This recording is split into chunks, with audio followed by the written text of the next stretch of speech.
ಇದು ಕ್ರೇಜ್ ಅಂದ್ರೆ.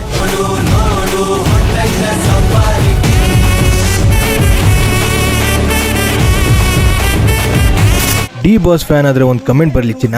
ಹೌದು, ಸ್ಪೆಷಲ್ ಆಗಿ ನಮ್ಗೆ ದರ್ಶನ್ ಫ್ಯಾನ್ಸ್ ಕ್ಲಬ್ ಅಧ್ಯಕ್ಷರು ಬರ್ಲೇಬೇಕು, ನಮ್ ಜೊತೆ ಮೂವಿ ನೋಡ್ಲೇಬೇಕು ಅಂತ ಇನ್ವೈಟ್ ಮಾಡಿದ್ರು. ಬಡ್ಕಳಿಂದ ಹೊನ್ನಾವರ್ ಒಂದ್ ಮೂವಿಗೆ ಟ್ರಾವೆಲ್ ಮಾಡಿದ ಎಕ್ಸ್ಪೀರಿಯನ್ಸ್ ಹೇಗಿದೆ ಹೇಳ ಬನ್ನಿ. ಕುಂಬಳಕಾಯಿ ಹೊಡೆದು ಪಟಾಕಿ ಸೌಂಡು, ಜನರು ಬಾಸು ಡಿ ಬಾಸು ಅನ್ನೋ ಕೂಗು, ಕೇಕ್ ಕಟ್ಟಿಂಗ್ ಒಂದ ಎಲ್ಲ ಸಕ್ಕ. ಸ್ಪೆಷಲ್ ಗೆಸ್ಟ್ ಆಗಿ ಹೋಗಿಲ್ಲ ಅಂದಿದ್ರೆ ಟಿಕೆಟ್ನೇ ಸಿಗ್ತಾ ಇರ್ಲಿಲ್ಲ ಇರ್ಬೇಕು.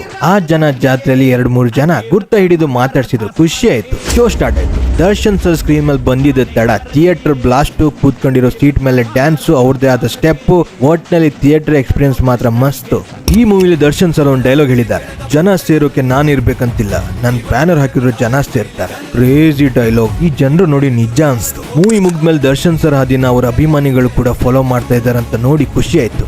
ಇದನ್ನ ಅವ್ರು ಬರೀ ಮೂವಿ ತರ ಅಲ್ಲ, ಹಬ್ಬ ತರ ಸೆಲೆಬ್ರೇಟ್ ಮಾಡಿ ಒಂದಿಷ್ಟು ಜನಕ್ಕೆ ಅನ್ನ ಹಾಕಿ ಪರಮಾತ್ಮ ಮೆಚ್ಚೋ ಕೆಲಸ ಮಾಡ್ತಾ ಇದ್ದಾರೆ ಅಂತ. ಅಂಡ್ ಮೂವಿ ರಿವ್ಯೂ ಹೇಳ್ಬೇಕಂದ್ರೆ ಏನ್ ಹೇಳಿ, ಇವ್ರ ಗಲಾಟೆಯಲ್ಲಿ ಎಷ್ಟು ಡೈಲಾಗ್ ಕೇಳಿಸೇ ಇಲ್ಲ. ಬಟ್ ಹೌದು, ಎಂಟರ್ಟೈನಿಂಗ್ ಆಗಿತ್ತು. ಫೈನಲಿ ಕನ್ನಡ ಇಂಡಸ್ಟ್ರಿನ ಗೆಲ್ಸಿ ಅಂತ ಹೇಳ್ತಾ ಹಾಗೆ ಒಬ್ರು ನನ್ನ ಫಾಲೋವರ್ ಸಿಕ್ಕಿದ್ರು. ನಾವು ಯಶ್ ಬಾಸ್ ಫ್ಯಾನ್ ಆದ್ರೆ ಡಿ ಬಾಸ್ ನ ಬಿಟ್ ಕೊಟ್ಟಿಲ್ಲ ಅಂದ್ರು.